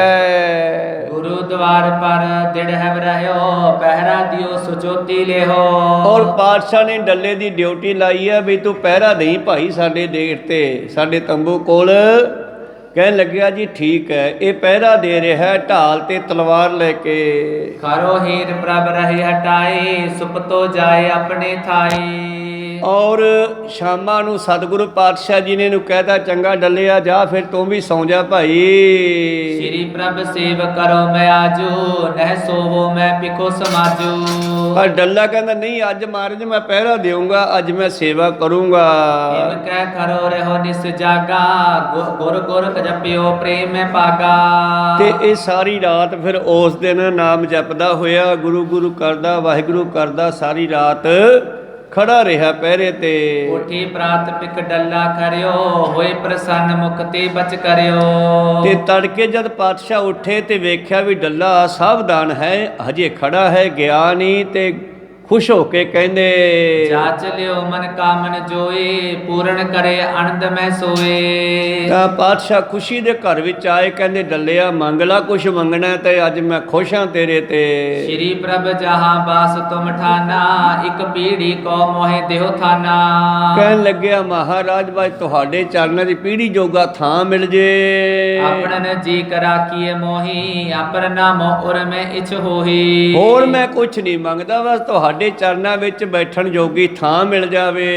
ਸੁਨ ਕਰ ਤਿਸਤੇ ਗੁਰੂ ਚਾਰੀ, ਅੰਮ੍ਰਿਤ ਲਿਓ ਖੰਡੇ ਕੋ ਧਾਰੀ। ਤੇ ਪਾਤਸ਼ਾਹ ਕਹਿੰਦੇ ਮੈਂ ਤੈਨੂੰ ਕਿੰਨੇ ਵਾਰੀ ਕਿਹਾ ਵੀ ਅੰਮ੍ਰਿਤ ਛਕ ਲਾ, ਤੂੰ ਕਹਿਣਾ ਜੀ ਦਿਲ ਸਾਫ਼ ਹੋਣਾ ਚਾਹੀਦਾ। ਇਹ ਪੈਰਾਂ 'ਚ ਚਰਨਾਂ 'ਚ ਥਾਂ ਤਾਂ ਫਿਰ ਅੰਮ੍ਰਿਤ ਛਕ ਕੇ ਮਿਲੂਗਾ, ਤੂੰ ਅੰਮ੍ਰਿਤ ਛਕ ਲੈ। ਡੱਲੇ ਤੇ ਡਲ ਸਿੰਘ ਕਹਾਵੋ, ਪੁਨ ਗੁਰ ਘਰ ਕੋ ਸਿਦਕ ਕਮਾਵੋ। ਤੂੰ ਡੱਲੇ ਤੋਂ ਡਲ ਸਿੰਘ ਬਣ ਜਾ, ਅੰਮ੍ਰਿਤ ਛਕ ਲੈ, ਨਾਮ ਦੇ ਨਾਲ ਸਿੰਘ ਲਾ ਲੈ। ਪਹਿਲਾਂ ਤਾਂ ਅੰਮ੍ਰਿਤ ਛਕ ਕੇ ਹੀ ਸਿੰਘ ਲਾਉਂਦੇ ਸੀ, ਹੁਣ ਤਾਂ ਚਲੋ ਆਪਣਾ ਰੀਤ ਹੀ ਬਣ ਗਈ ਹੈ ਕਿ ਸਿੱਖਾਂ ਦੇ ਘਰੇ ਪੈਦਾ ਹੋਏ ਬੱਚੇ ਦੇ ਨਾਮ ਨਾਲ ਸਿੰਘ ਲੱਗ ਜਾਂਦਾ, ਬੱਚੀ ਦੇ ਕੌਰ ਲੱਗ ਜਾਂਦਾ। ਪਰ ਪਹਿਲਾਂ ਗੁਰੂ ਸਾਹਿਬਾਂ ਦੇ ਸਮੇਂ ਜਦੋਂ ਅੰਮ੍ਰਿਤ ਛਕਦੇ ਸੀ ਫੇਰ ਹੀ ਉਹਦੇ ਨਾਮ ਨਾਲ ਸਿੰਘ ਲਾਇਆ ਜਾਂਦਾ ਸੀ। ਇਸ ਕਰਕੇ ਡੱਲੇ ਨੂੰ ਕਹਿੰਦੇ ਆ, ਡੱਲਿਆ ਹੁਣ ਤੂੰ ਡਲ ਸਿੰਘ ਬਣ ਜਾ ਔਰ ਗੁਰੂ ਘਰ ਦੇ ਵਿੱਚ ਰਹਿੰਦਾ ਹੋਇਆ ਸਿੱਖੀ ਨੂੰ ਕਮਾ। ਸੁਣ ਕਰ ਤਿਸਤੇ ਗੁਰੂ ਚਾਰੀ, ਅੰਮ੍ਰਿਤ ਲਿਓ ਖੰਡੇ ਕੋ ਧਾਰੀ। ਤਾਂ ਗੁਰੂ ਸਾਹਿਬ ਨੇ ਕਿਹਾ ਕਿ ਅੰਮ੍ਰਿਤ ਛਕ ਲੈ। ਪੁਨ ਕਰ ਜੋਰ ਕਹਿਓ ਹਿਤ ਤੇ ਚਿੱਤ, ਮੈਂ ਤੋ ਬਹੁਤ ਛਕਿਓ ਹੈ ਅੰਮ੍ਰਿਤ। ਤੇ ਇਹ ਕਹਿੰਦਾ ਜੀ ਮੇਰਾ ਤਾਂ ਬਹੁਤ ਅੰਮ੍ਰਿਤ ਛਕਿਆ ਹੋਇਆ ਹੈ। ਗੁਰ ਬੋਲੇ ਕਬ ਕਿਸ ਤੇ ਛਕਿਓ, ਹਮਨੇ ਲਖਿਓ ਕੂਰ ਕਿਉ ਬਕਿਓ। ਬਾਬਾ ਜੀ ਕਹਿੰਦੇ ਝੂਠ ਬੋਲਦਾ, ਤੂੰ ਕੀ ਤੋਂ ਅੰਮ੍ਰਿਤ ਛਕ ਲਿਆ ਤੂੰ ਪਹਿਲਾਂ। ਸ਼੍ਰੀ ਗੁਰ ਸੀਤ ਪ੍ਰਸਾਦ ਤੁਹਾਰਾ, ਅਚਤ ਰਹਿਓ ਮੈਂ ਲੀਕਰ ਥਾਰਾ। ਮਹਾਰਾਜ ਤੁਹਾਡਾ ਥਾਲ ਨਹੀਂ ਲਾ ਕੇ ਆਉਂਦਾ ਭੋਜਨ ਦਾ, ਹਾਂ ਜਿਹੜਾ ਉਹਦੇ 'ਚ ਬਚ ਜਾਂਦਾ ਉਹ ਮੈਂ ਰੋਜ਼ ਛਕਦਾ, ਉਹ ਅੰਮ੍ਰਿਤ ਨਹੀਂ ਹੈਗਾ ਸੀਤ ਪ੍ਰਸ਼ਾਦ ਤੁਹਾਡਾ। ਤਿਸ ਤੇ ਹੀ ਮੁਝ ਕਰੋ ਸਨਾਥ, ਸਭ ਕਟ ਕੇ ਮਾਲਕ ਜਗਨਾਥ। ਬਸ ਉਹ ਅੰਮ੍ਰਿਤ ਹੀ ਸਮਝ ਕੇ ਮੈਨੂੰ ਆਪਣਾ ਸਿੱਖ ਬਣਾ ਲੋ। ਪੁਨ ਪ੍ਰਭ ਕਹਿਓ ਨਾ ਇਸ ਬਿਦ ਟਰੋ, ਖੰਡੇ ਕੋ ਅੰਮ੍ਰਿਤ ਮੁਖ ਧਰੋ। ਕਹਿੰਦਾ ਨਹੀਂ ਨਹੀਂ ਉਹ ਅੰਮ੍ਰਿਤ ਨਹੀਂ ਹੋ ਸਕਦਾਗਾ, ਉਹ ਪ੍ਰਸ਼ਾਦਾ ਹੈ। ਚਲੋ ਤੇਰੀ ਭਾਵਨਾ ਛਕ ਲੈਣਾ, ਤੂੰ ਇਹ ਟਾਲ ਮਟੋਲ ਕਰਦਾ ਹੈ, ਅੰਮ੍ਰਿਤ ਛਕਣ ਤੋਂ ਭੱਜਦਾ ਹੈ। ਸ੍ਰੀ ਗੁਰ ਸੋਪੀ ਖੰਡੇ ਕੀਰ, ਕਰਦ ਭੇਟ ਕੈ ਅਚਬੇ ਬੇਰ। ਕਹਿੰਦਾ ਮਹਾਰਾਜ ਉਹ ਵੀ ਤਾਂ ਕਰਦ ਚਾਕੂ ਨਾਲ ਬਣਦਾ, ਤੁਸੀਂ ਅੰਮ੍ਰਿਤ ਖੰਡੇ ਨਾਲ ਬਣਾਇਆ, ਉਹ ਕਰਦ ਨਾਲ ਕੱਟ ਕੇ ਸਬਜ਼ੀਆਂ ਬਣਾਉਣੇ ਆਦਿ ਆਦਿ। ਕਹਿੰਦੇ ਉਹ ਵੀ ਤਾਂ ਕਰਦ ਨਾਲ ਹੀ ਬਣਿਆ, ਖੰਡੇ ਨਾਲ ਹੀ ਬਣਿਆ। ਕਹਿੰਦਾ ਸੁਣ ਕਰ ਸ਼੍ਰੀ ਮੁਖ ਬੌਬ ਕਿਸਾਨੇ, ਸੁਣ ਡਲ ਸਿੰਘ ਹਮ ਖੁਸ਼ੀ ਮਹਾਨੇ। ਧੰਨ ਗੁਰੂ ਗੋਬਿੰਦ ਸਿੰਘ ਜੀ ਨਾਲੇ ਹੱਸ ਪਏ ਦੀ ਗੱਲ ਸੁਣ ਕੇ, ਤੇ ਨਾਲੇ ਕਹਿੰਦੇ ਡੱਲਿਆ ਡਲ ਸਿਆ ਅਸੀਂ ਤੇਰੇ ਤੇ ਬਹੁਤ ਖੁਸ਼ ਹਾਂ। ਜੋ ਅੰਮ੍ਰਿਤ ਖੰਡੇ ਕੋ ਲੈ ਹੈ, ਗੁਰ ਕੇ ਸੋ ਜਹਾਜ ਚੜ ਜੈ ਹੈ। ਸਾਡੇ ਚਰਨਾਂ ਵਿੱਚ ਗੁਰੂ ਕੇ ਜਹਾਜੇ ਤਾਂ ਉਹੀ ਚੜੇਗਾ ਜਿਹੜਾ ਖੰਡੇ ਬਾਟੇ ਦਾ ਅੰਮ੍ਰਿਤ ਛਕੇਗਾ। ਸਿਰ ਪਗ ਧਰ ਧਰ ਕੇ ਤਪਨ ਹੈ, ਸਤ बचन जी सत बचन है। और फिर चरना में शीश धर के कहना जी सत बचन ठीक है, फिर मैनू अमृत छका दियो। अगले दिन कराह करवायो श्री गुर के आगे तरवायो। अगले दिन डल्ले ने अपने खजाने चो कड़ा प्रसाद तैयार किया ते गुरु को ले आंदा है। हाथ जोर आगे होए करियो खंडे के अमृत तब करियो। महाराज करो कृपा हुण मैनू खंडे बाटे दा अमृत छकाओ। सोनर अपर खरे संग होए छकियो सुनहरे एक सब कोई। ਤਾਂ ਫਿਰ ਸਤਿਗੁਰਾਂ ਨੇ ਅੰਮ੍ਰਿਤ ਦਾ ਬਾਟਾ ਤਿਆਰ ਕੀਤਾ। ਡੱਲੇ ਦੇ ਨਾਲ ਹੋਰ ਵੀ ਕਈ ਜਣੇ ਅੰਮ੍ਰਿਤ ਛਕਣ ਦੇ ਚਾਹਵਾਨ ਨਿਕਲੇ, ਸਭ ਨੂੰ ਛਕਾਇਆ ਇੱਕ ਸੁਨਹਿਰੇ ਚੋਂ ਭਾਵ ਇੱਕ ਬਾਟੇ ਚੋਂ। ਇਸ ਤਰ੍ਹਾਂ ਸਭ ਨੂੰ ਜਦੋਂ ਅੰਮ੍ਰਿਤ ਛਕਾਉਣਾ ਕੀਤਾ ਮਨ ਪ੍ਰਸੰਨ ਬਹੁ ਭਈ ਕਿਰਪਾਲਾ ਬਖਸ਼ੋ ਖੜਗ ਬੜੋ ਅਰਟਾਲਾ। ਇਸ ਤਰ੍ਹਾਂ ਗੁਰੂ ਪਿਆਰਿਓ ਜਦੋਂ 100 ਮਨੁੱਖਾਂ ਦੇ ਨਾਲ ਅੰਮ੍ਰਿਤ ਛਕਾਇਆ, ਕਿਉਂਕਿ ਪਹਿਲਾਂ ਲੋਕਾਂ ਵਿੱਚ ਇੱਕ ਹੀਨ ਭਾਵਨਾ ਹੁੰਦੀ ਸੀਗੀ। ਜਿਹੜਾ ਵੱਡੀ ਜਾਤ ਦਾ ਹੁੰਦਾ ਉਹ ਹੰਕਾਰੀ ਹੋ ਜਾਂਦਾ, ਜਿਹੜੇ ਗਰੀਬ ਨਿਮਾਣੇ ਹੁੰਦੇ ਉਹਨਾਂ 'ਚ ਹੀਨ ਭਾਵਨਾ ਆ ਜਾਂਦੀ। ਅਤੇ ਗੁਰੂ ਸਾਹਿਬ ਜਦ ਅੰਮ੍ਰਿਤ ਛਕਾਉਂਦੇ ਆ ਨਾ, ਪਹਿਲਾਂ ਚੂੜਿਆਂ ਨਾਲ ਛਕਾਇਆ ਜਾਂਦਾ, ਨੇਤਰਾਂ ਵਿੱਚ ਪਾਇਆ ਜਾਂਦਾ, ਸਿਰ ਵਿੱਚ ਪਾਇਆ ਜਾਂਦਾ, ਮੁੱਖ 'ਚ ਪਾਇਆ ਜਾਂਦਾ ਹੈ। ਅਤੇ ਬਚਿਆ ਹੋਇਆ ਅੰਮ੍ਰਿਤ ਫਿਰ ਸਾਰਿਆਂ ਦੇ ਮੂੰਹ ਨਾਲ ਬਾਟਾ ਲਾ ਕੇ ਛਕਾਇਆ ਜਾਂਦਾ, ਲਾਈਨ ਵਿੱਚ ਖੜਾ ਕੇ ਸਾਰਿਆਂ ਨੂੰ। ਇੱਧਰੋਂ ਬਾਟਾ ਸ਼ੁਰੂ ਹੁੰਦਾ, ਸਾਰਿਆਂ ਦਾ ਮੂੰਹ ਨਾਲ ਘੁੱਟਾਂ ਭਰਾਈਆਂ ਜਾਂਦੀਆਂ, ਫਿਰ ਉੱਧਰੋਂ ਵਾਪਸ ਆਇਆ ਜਾਂਦਾ।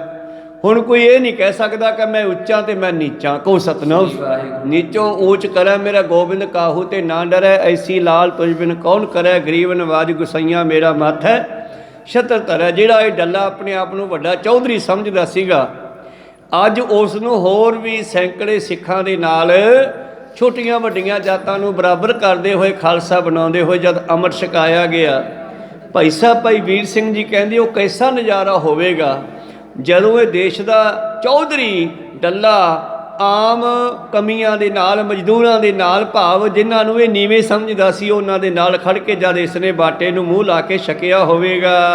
2000 ਕੇ ਕੰਕਨ ਦੋਏ ਹੁਤੇ ਜਰਾਉ ਬਖਸ਼ੇ ਸੋਏ। ਧੰਨ ਗੁਰੂ ਗੋਬਿੰਦ ਸਿੰਘ ਜੀ ਇਸ ਤੇ ਬੜੇ ਖੁਸ਼ ਹੋਏ ਤੇ ਫਿਰ ਸਤਿਗੁਰਾਂ ਕੋਲ ਇੱਕ ਸੋਨੇ ਦੇ ਕੜੇ ਸੀਗੇ ਬੜੇ ਕੀਮਤੀ ਜੜਾਊ, ਉਹ ਸਤਿਗੁਰਾਂ ਨੇ ਇਹਨੂੰ ਪਿਆਰ ਵਿੱਚ ਦੇਣੇ ਕੀਤੇ ਹਨ। ਗੁਰ ਕੋ ਬਸਤਰ ਪੂਜ ਬਹੀਤਾ ਦੇਤ ਪਏ ਤਬ ਕਿਰਪਾ ਨ ਕੀਤ। ਔਰ ਇਸ ਨੇ ਹੋਰ ਵੀ ਨਿਸ਼ਾਨੀਆਂ ਮੰਗੀਆਂ ਤੇ ਸਤਿਗੁਰਾਂ ਨੇ ਮੁਕਤਸਰ ਦੇ ਜੰਗ ਵਾਲੇ ਜਿਹੜੇ ਵਸਤਰ ਸਨ ਜਾਂ ਹੋਰ ਵਸਤਰ ਸਨ, ਕੁਝ ਵਸਤੂਆਂ ਇਸ ਨੂੰ ਨਿਸ਼ਾਨੀ ਤੌਰ ਤੇ ਬਖਸ਼ ਦਿੱਤੀਆਂ ਜੇ। ਇੱਕ ਦਿਨ ਸੁਧ ਕਿਨਿਆਨ ਸੁਨਾਈ ਤੁਰਕਣ ਸੈਨ ਚੜੀ ਸਮਦਾਈ। ਅੱਜ ਵੀ ਉਹ ਵਸਤਾਂ ਜਿਹੜੀਆਂ ਹਨ ਭਾਈ ਡੱਲੇ ਦੇ ਘਰ ਪਈਆਂ, ਦਮਦਮਾ ਸਾਹਿਬ ਦੇ ਨੇੜੇ ਉਸ ਦਾ ਪੁਰਾਣਾ ਘਰ ਹੈ, ਕਿਲੇ ਮੁਤਾਬਕ ਬਹੁਤ ਵੱਡਾ, ਅਤੇ ਉਹਦੇ ਵਿੱਚ ਉਹ ਸੁੰਦਰ ਵਸਤੂਆਂ ਸਤਿਗੁਰਾਂ ਦੀਆਂ ਅਸੀਂ ਦਰਸ਼ਨ ਕਰ ਸਕਦੇ ਹਾਂ। ਉਸ ਤੋਂ ਬਾਅਦ ਇੱਕ ਦਿਨ ਸਤਿਗੁਰਾਂ ਕੋਲ ਖਬਰ ਪਹੁੰਚਦੀ ਹੈ ਕਿ ਮਹਾਰਾਜ ਤੁਰਕਾਂ ਦੀ ਫੌਜ ਨੇ ਸਾਡੇ ਵੱਲ ਚੜ੍ਹਾਈ ਕੀਤੀ ਹੈ। ਇੰਤ ਕੋ ਆਏ ਲੜਨ ਕੇ ਹੀਤ ਸੁਨ ਡਲ ਸਿੰਘ ਬੋ ਬਣਿਓ ਸੁਚੇਤ। ਤੇ ਇਹ ਗੱਲ ਦਾ ਡੱਲੇ ਨੂੰ ਵੀ ਪਤਾ ਲੱਗਿਆ ਤੇ ਡਲ ਸਿਓ ਕਹਿੰਦੇ ਸਾਵਧਾਨ ਹੋ ਗਏ ਐ। ਜਾਏ ਅਗਰ ਇੱਕ ਤਰ ਕੇ ਤਰੇ ਬੈਠਿਓ ਰਹੇ ਪ੍ਰੀਤੇ ਖਨ ਕਰੇ। ਔਰ ਇਹ ਦਮਦਮਾ ਸਾਹਿਬ ਤੋਂ ਬਾਹਰ ਜਿੱਧਰੋਂ ਉਹਨਾਂ ਦੀ ਫੌਜ ਦੇ ਆਉਣ ਦਾ ਪਤਾ ਸੀ, ਉਸ ਪਾਸੇ ਬਾਹਰ ਜਾਂਦਾ ਤੇ ਦਰਖਤ ਦੇ ਹੇਠਾਂ ਬਹਿ ਜਾਂਦਾ ਹੈ। ਇੱਕ ਦੋਏ ਦਿਨ ਬੀਤੇ ਨ ਆਇਓ ਸ੍ਰੀ ਗੁਰੂ ਡਿਗ ਥਿਰ ਬਾਕ ਸੁਨਾਇਓ। ਔਰ ਕਹਿੰਦੇ ਜਦੋਂ 2 ਦਿਨ ਬੀਤੇ ਡੱਲਾ ਉੱਥੇ ਬੈਠਾ ਦੇਖ ਰਿਹਾ ਕਿੱਧਰੋਂ ਆਉਂਦੇ ਆ ਤੇ ਇੱਧਰ ਕਿਸੇ ਨੇ ਕਿਹਾ ਬਾਦਸ਼ਾਹ ਤੁਰਕ ਜੇ ਇੱਕ ਵਾਰੀ ਕਰੇ ਪੀਰ ਤੋਲਿਓ ਨਿਹਾਰੀ। ਕਹਿਣ ਲੱਗੇ ਤੁਰਕ ਜੇ ਇੱਕ ਵਾਰ ਆਉਣ ਤਾਂ ਉਹਨਾਂ ਨੂੰ ਦੇਖ ਲਈਏ। ਤਬ ਜੇ ਤੱਕ ਬਾਹੀ ਤਰਵਾਰੀ ਰੁੰਡ ਮੁੰਡ ਕਰ ਧਰਮ ਜਾਰੀ। ਔਰ ਫਿਰ ਅਸੀਂ ਵੀ ਤਲਵਾਰ ਦੀ ਜਿਹੜੀ ਹੈ ਪਿਆਸ ਮਿਟਾ ਲਈਏ, ਤੁਰਕਾਂ ਨੂੰ ਵੱਢ ਵੱਢ ਕੇ ਟੋਟੇ ਕਰ ਕਰਕੇ। ਧੀਰੇ ਜਥਾ ਬੈਰਾੜ ਲੜਾਕੇ ਕਰਹਿ ਤੁਰਕਣ ਤਨ ਗਨ ਫਾਕੇ। ਔਰ ਇਹ ਸਾਡੇ ਬਰਾੜ ਜਿਹੜੇ ਹਨ ਤੁਰਕਾਂ ਨੂੰ ਗਣ ਹੁੰਦੇ ਆ, ਬਹੁਤਿਆਂ ਤੁਰਕਾਂ ਨੂੰ ਫਾਂਕੇ ਵੱਢ ਦੇਣ। ਸੁਣ ਕਰ ਦਿਆ ਸਿੰਧ ਹਰਿ ਖਾਏ ਸਾਧ ਸਾਧ ਡਲ ਸਿੰਘ ਕੋ ਗਾਏ। ਔਰ ਧੰਨ ਗੁਰੂ ਗੋਬਿੰਦ ਸਿੰਘ ਜੀ ਬੜੇ ਖੁਸ਼ ਹੋਏ, ਕਹਿੰਦੇ ਸ਼ਾਬਾਸ਼ ਡੱਲਾ ਸਿੰਘ, ਧੰਨਵਾਦ। ਇਮਹੀ ਚਾਹੀਅਤ ਤੁਰਕਣ ਸੰਗਾ ਤਰ ਉਤਸਾਹ ਕਰਨ ਕੋ ਜੰਗਾ। ਹਾਂ, ਇੱਦਾਂ ਹੀ ਜੰਗ ਦੇ ਲਈ ਸਾਨੂੰ ਤਿਆਰ ਪਰ ਤਿਆਰ ਰਹਿਣਾ ਚਾਹੀਦਾ, ਉਤਸ਼ਾਹ ਰੱਖਣਾ ਚਾਹੀਦਾ। ਖਾਲਸਾ ਸੋਈ ਜੋ ਕਰੈ ਨਿਤ ਜੰਗ, ਖਾਲਸਾ ਸੋਈ ਜੋ ਚੜੇ ਤਰੰਗ। ਇਸ ਤਰ੍ਹਾਂ ਖਾਲਸੇ ਦੀ ਮਹਿਮਾ ਲਿਖਦਿਆਂ ਹੋਇਆਂ ਸਤਿਗੁਰਾਂ ਨੇ ਬਹੁਤ ਵੱਡਾ ਸ਼ਬਦ ਇੱਕ ਲਿਖਿਆ ਔਰ ਅਖੀਰ ਤੇ ਲਿਖਦੇ ਆ, ਜਬਲਾ ਖਾਲਸਾ ਰਹੇ ਨਿਆਰਾ ਤਬ ਲਗ ਤੇਜ ਦਿਓ ਮੈਂ ਸਾਰਾ, ਜਾਵੇ ਗਹਿ ਵਿਪਨ ਕੀ ਰੀਤ ਮੈਂ ਨਾ ਕਰੋ ਇਨ ਕੀ ਪ੍ਰਤੀਤ। ਤਾਂ ਮੇਰੇ ਪ੍ਰੀਤਮ ਜੀ ਇਸ ਤਰ੍ਹਾਂ ਕਹਿੰਦੇ, ਠੀਕ ਹੈ ਡਲ ਸਿੰਘ, ਇਦਾਂ ਹੀ ਸਾਨੂੰ ਤਿਆਰ ਰਹਿਣਾ ਚਾਹੀਏ। ਦੋਹਰਾ ਆਇਓ ਰਾਮਾ ਇੱਕ ਦਿਨ ਸੰਗਤ ਲੋਕਾ ਜਾਹੇ। ਇੱਕ ਦਿਨ ਦੀ ਗੱਲ ਹੈ, ਸਤਿਗੁਰਾਂ ਦੀ ਹਜ਼ੂਰੀ ਵਿੱਚ ਇੱਕ ਰਾਮਾ ਤੇ ਤਲੋਕਾ ਨਾਮ ਦੇ ਦੋ ਸਿੱਖ ਆਉਂਦੇ ਹਨ।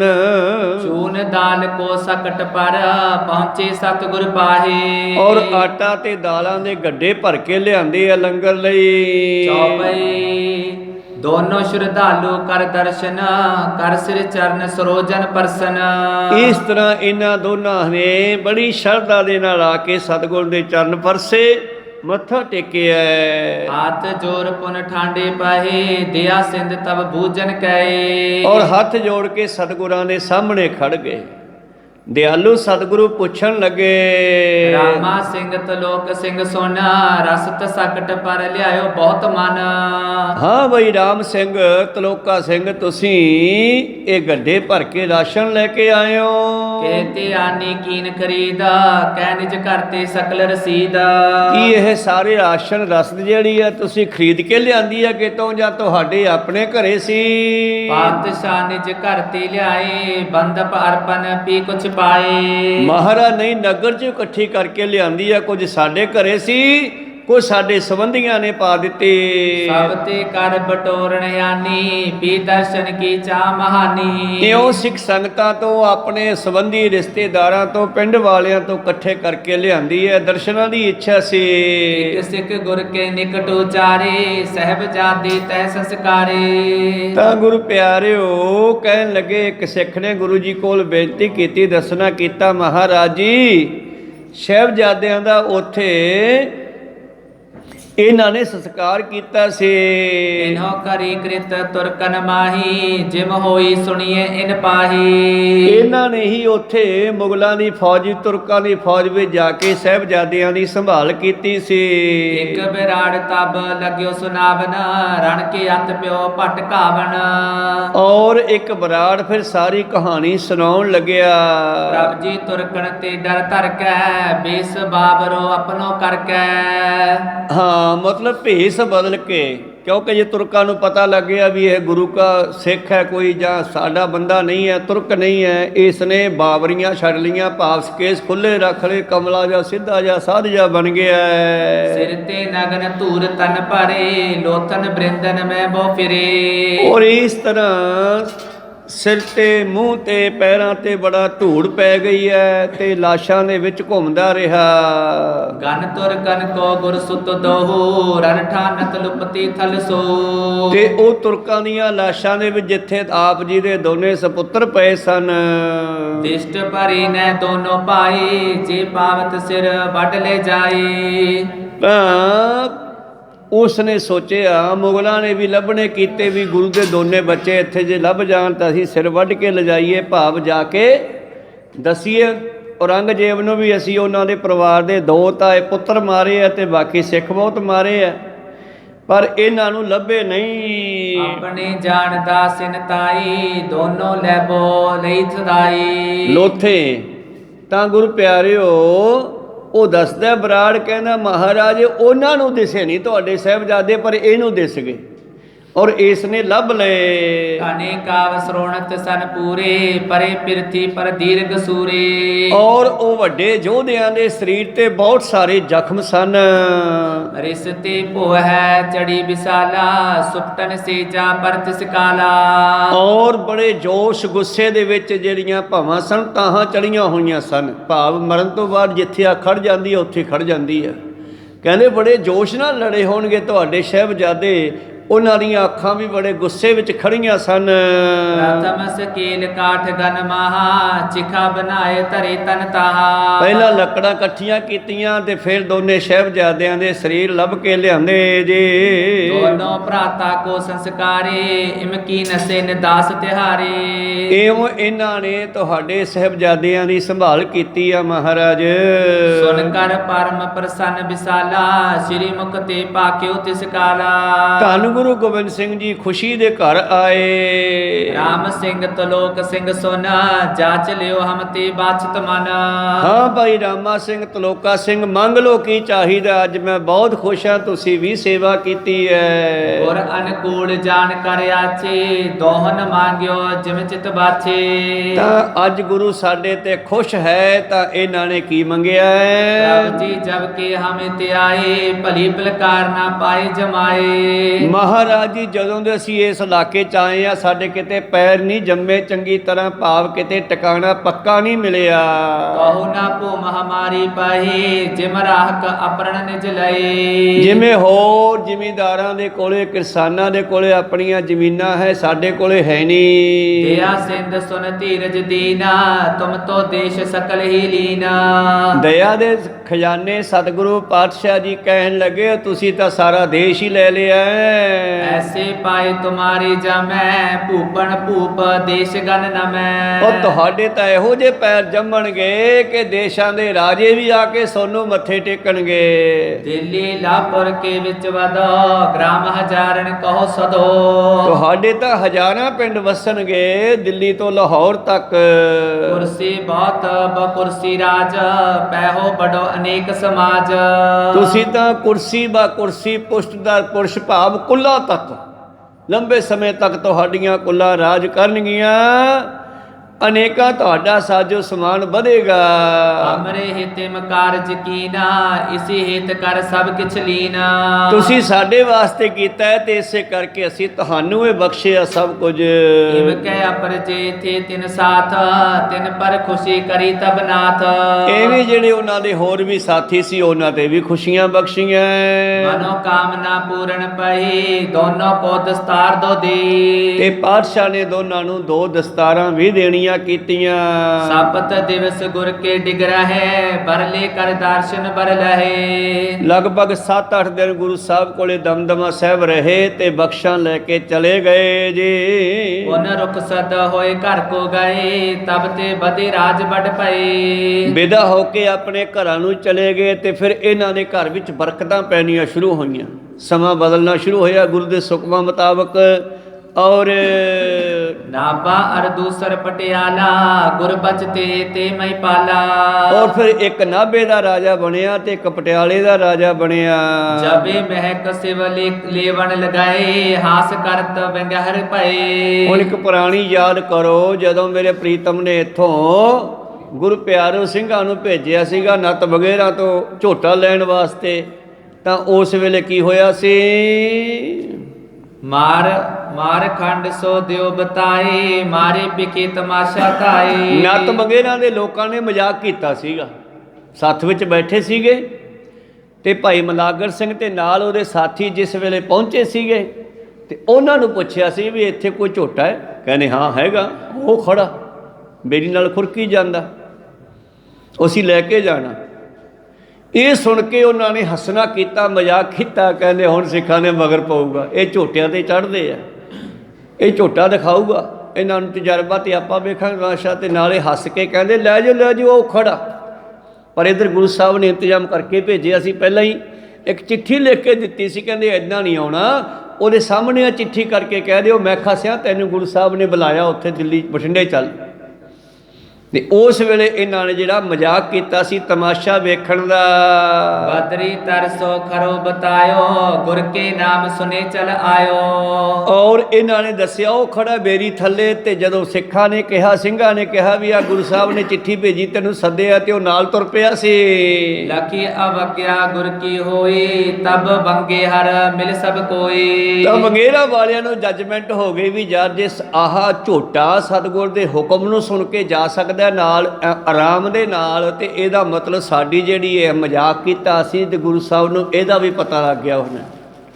ਤੇ ਇਸ ਕਰਕੇ ਕਿਉਂ ਨਾ ਆਪਾਂ ਮਾਫੀ ਮੰਗੀਏ, ਤਾਂ ਗਲਤੀ ਹੋ ਗਈ ਆਪਾਂ ਤੋਂ, ਸਿੱਖਾਂ ਨੂੰ ਮਜ਼ਾਕ ਕੀਤਾ, ਸਿੰਘਾਂ ਨੂੰ ਮਜ਼ਾਕ ਨਹੀਂ ਕਰਨਾ ਚਾਹੀਏ। ਬਖਸ਼ਾਵਨ ਹਿਤ ਚਲ ਕਰ ਆਏ, ਦੋਏ ਤੁਫੰਗ ਉਪਾਏ ਨ ਲਿਆਏ। ਤੇ ਉਹ ਨੱਤ ਵਗੈਰਾ ਵਾਲੇ ਫਿਰ ਕਹਿੰਦੇ ਆਪਣੇ ਪਿੰਡੋਂ ਚੱਲੇ ਔਰ ਆ ਗਏ ਹਨ ਤੇ 2 ਸੁੰਦਰ ਬੰਦੂਕਾਂ ਵੀ ਲੈ ਕੇ ਆਏ। ਲਾਦ ਰਸ ਦ ਕੀਤਕ ਸੰਗ ਲੀਨਾ ਕੁਛ ਕਰੂਪ ਰਸ ਪਾਵਨ ਕੀਨਾ। ਔਰ ਫਿਰ ਇਹ ਆਪਣੇ ਨਾਲ ਗੱਡਿਆਂ ਦੇ ਵਿੱਚ ਬਹੁਤ ਸਾਰੀ ਰਾਸ਼ਨ, ਰੂਪ ਰਸ ਕੀ ਹੁੰਦਾ ਭਲਾ? ਨਿਹੰਗ ਸਿੰਘ ਲੂਣ ਨੂੰ ਰੂਪ ਰਸ ਕਹਿੰਦੇ ਹਨ। ਕਹੋ ਸਤਿਨਾਮ। ਕਿਉਂਕਿ ਉਦੋਂ ਲੂਣ ਵੀ ਬਹੁਤ ਸੌਖਾ ਨਹੀਂ ਸੀ ਮਿਲਦਾ, ਹੁਣ ਤਾਂ ਵਾਧੂ ਹੋ ਗਿਆ। ਉਦੋਂ ਇਹ ਵੀ ਬਹੁਤ ਔਖਾ ਮਿਲਦਾ। ਜਿਸ ਵੇਲੇ ਗੁਰੂ ਅੰਗਦ ਦੇਵ ਜੀ ਪਹਿਲੀ ਵਾਰ ਬਾਬੇ ਨਾਨਕ ਨੂੰ ਕਰਤਾਰਪੁਰ ਮਿਲੇ ਤੇ ਬੜੀ ਸੁੰਦਰ ਵਿਚਾਰ ਹੋਈ, ਤੂੰ ਲੈਣਾ ਤੇ ਮੈਂ ਦੇਣਾ। ਫਿਰ ਬੈਠੇ ਬੈਠੇ ਸਲਾਹ ਬਣਾਈ ਵੀ ਜੇ ਗੁਰੂ ਸਾਹਿਬ ਮੈਨੂੰ ਇੱਕ ਵਾਰੀ ਪਿੰਡ ਭੇਜ ਦੇਣ ਤੇ ਫਿਰ ਮੈਂ ਆ ਕੇ ਇੱਥੇ ਪੱਕਾ ਹੀ ਰਹਿ ਪਾਵਾਂ। ਤੇ ਬਾਬਾ ਜੀ ਵੀ ਸਮਝ ਗਏ, ਕਹਿੰਦੇ ਚੰਗਾ ਭਾਈ ਲੈਣਿਆ ਤੂੰ ਘਰੇ ਜਾਇਆ, ਫਿਰ ਆ ਜੀ। ਤੇ ਲਹਿਣਾ ਜੀ ਘਰੇ ਗਏ ਤੇ ਘਰੋਂ ਮਨ ਪੱਕਾ ਨੂਣ ਲੈ ਕੇ ਵਾਪਸ ਆਏ ਸੀ। ਕਹੋ ਸਤਿਨਾਮ। ਉਸ ਦਿਨ ਉਹ ਵੀ ਲੂਣ ਦਾ ਇੱਕ ਮਨ ਪੱਕੇ ਦਾ ਸਿਰ ਤੇ ਰੱਖ ਕੇ ਗੱਟਾ ਜਾਂ ਜਿਸ ਤਰ੍ਹਾਂ ਵੀ ਸੀਗਾ, ਉਹ ਪੁਰਾਣੇ ਸਮੇਂ ਡਲਿਆਂ ਵਾਲਾ ਨੂਣ ਹੁੰਦਾ ਸੀਗਾ, ਅੱਜ ਕੱਲ੍ਹ ਤਾਂ ਪੀਸ ਕੇ ਦਿੰਦੇ ਆਪਾਂ ਨੂੰ। ਤੇ ਉਹ ਨੂਣ ਲੈ ਕੇ ਪਾਤਸ਼ਾਹ ਕੋਲ ਪਹੁੰਚਿਆ ਸੀਗਾ। ਤੇ ਬੜਾ ਜ਼ਰੂਰੀ ਹੈ, ਲੂਣ ਤੋਂ ਬਗੈਰ ਭੋਜਨ ਜਿਹੜੇ ਸਵਾਦਲੇ ਨਹੀਂ ਬਣਦੇ। ਤੋ ਗੱਡਿਆਂ ਦੇ ਵਿੱਚ ਇਹਨਾਂ ਨੇ ਰਸ ਰੱਜੀ ਹੈ, ਬਹੁਤ ਸਾਰਾ ਲੂਣ ਵੀ ਲੱਦਿਆ। ਦੇਨ ਹਿਤ ਗੁਰ ਕੋ ਲਿਆਏ ਤਨ ਆਗੇ ਸਭ ਸੀਸ ਨਿਵਾਏ। ਔਰ ਲਿਆ ਕਰਕੇ ਸਾਰੀ ਜਿਹੜੀ ਭੇਟਾ ਇਹਨਾਂ ਨੇ ਭੇਟ ਕੀਤੀ ਹੈ ਤੇ ਗੁਰੂ ਸਾਹਿਬ ਨੂੰ ਮੱਥਾ ਟੇਕਦੇ ਹਨ। ਹੱਥ ਜੋੜ ਤੇਰੇ ਅਰਜ ਗੁਜ਼ਾਰੇ ਪ੍ਰਭ ਜੀ ਬਖਸ਼ੋ ਖਤਾ ਹਮਾਰੀ। ਤੇ ਨਾਲੇ ਕਹਿੰਦੇ ਮਹਾਰਾਜ ਮਾਫ ਕਰ ਦਿਓ, ਸਾਥੋਂ ਗਲਤੀ ਹੋ ਗਈ। ਕੀ ਗਲਤੀ ਹੋਈ? ਮਹਿਕ ਲੈਨ ਸਿੱਖ ਭੇਜੇ ਜਬੈ ਹਮਨੇ ਕਪਟ ਰਚਿਓ ਪਿਖ ਤਬੈ। ਜੇ ਤੁਹਾਡੇ ਸਿੰਘ ਸਾਡੇ ਪਿੰਡੋਂ ਝੋਟਾ ਲੈਣ ਗਏ ਸੀ ਬੰਗੇਰਾਂ ਤੋਂ, ਨੱਤ ਬੰਗੇਰਾਂ ਤੋਂ, ਮਹਾਰਾਜ ਜਿਸ ਵੇਲੇ ਅਸੀਂ ਉਹਨਾਂ ਨੂੰ ਦੇਖਿਆ, ਤੁਮਨੇ ਪਰਦਾ ਟਕਿਓ ਹਮਾਰੋ ਗਿਓ ਬਠਿੰਡੇ ਮਹਿਕ ਵਿਚਾਰੋ। ਤੇ ਤੁਸੀਂ ਸਾਨੂੰ ਕੁਛ ਨਹੀਂ ਕਿਹਾਗਾ, ਸਾਡਾ ਪਰਦਾ ਢਕਤਾ। ਸੋਨੂੰ ਸਭ ਜਾਣੀ ਜਾਣੋ, ਸੋਨੂੰ ਪਤਾ ਹੀ ਹੋਣਾ ਵੀ ਅਸੀਂ ਮਜ਼ਾਕ ਕਰਤਾ ਸੀ ਸਿੰਘਾਂ ਨਾਲ। ਅਸੀਂ ਉਹਦੇ ਦੇ ਪਛਤਾਈ ਜਾਂਦੇ ਆ, ਪਰ ਸਾਡਾ ਪਰਦਾ ਢਕਿਆ ਵੀ ਪਤਾ ਨਹੀਂ ਲੱਗਿਆ, ਕਿਸੇ ਨੂੰ ਦੱਸਿਆ ਨਹੀਂ। ਤੇ ਉਹ ਝੋਟਾ ਸਹਿ ਸੁਭਾਹੀ ਸਿੰਘਾਂ ਦੇ ਨਾਲ ਬਠਿੰਡੇ ਆ ਗਿਆ। ਤੁਪ ਕਰੂਪ ਰਸ ਹੇਰੀ ਧਰ ਕਰ ਗੁਰੂ ਪ੍ਰਸੰਨ ਭਏ ਇਮ ਕਹਿ ਕਰ। ਸਤਿਗੁਰਾਂ ਦੇ ਸਾਹਮਣੇ ਸਾਰੀ ਰਾਸ਼ਨ, ਲੂਣ ਦੇ ਗੱਟੇ ਅਤੇ 2 ਬੰਦੂਕਾਂ ਧਰੀਆਂ ਤੇ ਖੁਸ਼ ਹੋਏ। ਕਿਆ ਜਾਚ ਤੋ ਕਰੋ ਸੁਨਾਵਨਾ ਬਖਸ਼ੀ ਖਤਾ ਪਰੇ ਅਬ ਪਾਵਨਾ। ਚੱਲ ਕੋਈ ਨਹੀਂ, ਤੁਹਾਨੂੰ ਮਾਫ ਕੀਤਾ, ਹੁਣ ਦੱਸੋ ਕੀ ਚਾਹੀਦਾ? ਹੱਥ ਜੋੜ ਤਬ ਸਭ ਹਿਨ ਬਖਾਨਾ ਰਾਮੇ ਕੋ ਦਿਸ਼ ਰਾਜ ਮਹਾਨਾ। ਮਹਾਰਾਜ ਜੀ ਤੁਸੀਂ ਰਾਮੇ ਨੂੰ ਰਾਜ ਦੇ ਦਿੱਤਾ, ਨਾਭੇ ਤੇ ਪਟਿਆਲੇ ਦੇ ਰਾਜੇ ਉਹ ਵੀ ਜਾ ਕੇ ਬਣੇ। ਕਹਿੰਦੇ ਜਿਵੇਂ ਰਾਮੇ ਨੂੰ ਰਾਜ ਦਿੱਤਾ ਹੈ, ਹਮਕੋ ਵੀ ਬਖਸ਼ੋ ਕਰ ਕਰੁਣਾ ਆਏ ਪਰੇ ਰਾਵਣ ਕੀ ਸ਼ਰਨਾ। ਸਾਡੇ ਤੇ ਵੀ ਕਿਰਪਾ ਕਰੋ, ਸਾਨੂੰ ਵੀ ਐਸੀ ਬਖਸ਼ਿਸ਼ ਕਰੋ। ਸ੍ਰੀ ਗੁਰ ਕਹਿਓ ਮਿਲਿਓ ਤੁਮ ਆਏ ਜਾਨ ਅਵਗਿਆ ਲੈ ਬਖਸ਼ਾਏ। ਪਾਤਸ਼ਾਹ ਕਹਿੰਦੇ ਚਲੋ ਚੰਗਾ ਹੋਇਆ ਤੁਸੀਂ ਸਾਡੇ ਕੋਲੇ ਆ ਗਏ, ਤੁਸੀਂ ਅਵਗਿਆ ਕੀਤੀ ਸੀ ਔਰ ਮਾਫੀ ਮੰਗ ਲਈ ਹੈ। ਯਾਤੇ ਪ੍ਰਥਮ ਰਾਜ ਹੈ ਜੇਤਕ ਕੀਤਕ ਸਮੇਂ ਥਿਰਿਓਗੇ ਤੇਤਕ। ਕੋਈ ਗੱਲ ਨਹੀਂ, ਕੁਝ ਸਮਾਂ ਉਹ ਰਾਜ ਕਰਨਗੇ। ਨੈ ਚੀਨੇ ਕੋ ਘਰ ਸੁਖ ਪਾਓ ਸਿੱਖ ਸੰਗਤ ਕੀ ਸੇਵ ਕਮਾਓ। ਔਰ ਤੁਹਾਡੇ ਕੋਲੇ ਫਿਰ ਰਾਜ ਆਵੇਗਾ, ਕੋਈ ਤੁਹਾਡੇ ਕੋਲੋਂ ਖੋਵੇਗਾ ਨਹੀਂ। ਘਰੇ ਰਹਿ ਕੇ ਸੇਵਾ ਕਰੋ। ਹਿਮ ਬਖਸ਼ਾਏ ਕਿਤਕ ਦਿਨ ਰਹੇ ਰੁਖਸਤ ਹੋਏ ਗ੍ਰਾਮ ਮਗ ਗਏ। ਇਉਂ ਮਾਫੀ ਮੰਗ ਕੇ ਵਾਪਸ ਘਰਾਂ ਨੂੰ ਚਲੇ ਗਏ ਜੀ। ਉੱਚੇ ਥਾਨ ਬੈਠ ਇੱਕ ਦਿਨ ਮੈਂ ਲਗਿਓ ਦੀਵਾਨ ਸੁਹਾਏ ਸਬਨ ਮੈਂ। ਔਰ ਇੱਕ ਦਿਨ ਦੀਵਾਨ ਸਜਿਆ ਹੋਇਆ ਉੱਚੇ ਥਾਂ ਤੇ ਸਤਿਗੁਰਾਂ ਨੇ। ਡਲ ਸਿੰਘ ਗਨ ਬਿਰਾੜ ਥਿਰ ਸਾਰੇ ਸਭਿਨ ਸੁਨਾਵਨ ਬਾਕ ਉਚਾਰੇ। ਭਾਈ ਡਲ ਸਿੰਘ ਕੋਲ ਆਇਆ ਤੇ ਡਲ ਸਿੰਘ ਨੂੰ ਬੁਲਾ ਕਰਕੇ ਆਵਾਜ਼ਾਂ ਦੇ ਕੇ ਕਹਿੰਦੇ ਡਲ ਸਿਆਂ ਬਹੁ ਕੋ ਧੂਮ ਖੇਤ ਦਿਖਿਆਵੈ ਸੁੰਦਰ ਸਵਾਦਲ ਅੰਨ ਉਪਾਵੈ। ਉਹ ਡਲ ਸਿਆਂ ਕਿੰਨੀ ਕਣਕ ਖੜੀ ਆ, ਬਹੁਤ ਸੁੰਦਰ ਭੋਜਨ ਬਣੇਗਾ। ਡੱਲਾ ਅੱਗੋਂ ਕੀ ਕਹਿੰਦਾ ਤੇ ਗੁਰੂ ਸਾਹਿਬ ਕੀ ਜਵਾਬ ਦਿੰਦੇ ਆ। ਅਗਲੀ ਸਾਖੀ ਆਰੰਭ ਹੋ ਗਈ ਆ, ਇਹ ਆਪਾਂ ਅਗਲੇ ਦੀਵਾਨਾਂ ਵਿੱਚ ਸਰਵਣ ਕਰਾਂਗੇ। ਵਿਚਾਰਾਂ ਇੱਥੇ ਰੋਕਦੇ ਆ, ਬੋਲਦਿਆਂ ਨੇ ਕਾਂ ਅੱਖਰ ਵੱਧ ਘੱਟ ਹੋ ਜਾਂਦੇ। ਸਿੱਖ ਸੰਗਤਾਂ ਤੇ ਸਤਿਗੁਰੂ ਬਖਸ਼ਣ ਯੋਗ ਹੈ, ਬਖਸ਼ ਲੈਣਾ ਜੀ। ਸਮਾਪਤੀ ਕਰੀਏ। हे अच्युत हे पार ब्रह्म अविनाशी अविनाश हे पूरन हे सर्वमय पंचन गुणतास हे संगी हे निरंकार हे निर्गुण सब टेक हे गोविंद हे गुण निदान जाके सदा विवेक हे अपरंपर हर हरे हो बनहार हे संत कै सदा संग दारा आधार हे ठाकुर हों दासरो मैं निर्गुण गुण नहीं कोय नानक दीजै नाम दान राखो ही परोए आए प्रभ शरणागति कृपा निध दयाल एक अखर हर मन वसत नानक होत निहाल एक ओंकार सतगुरु प्रसाद सच होए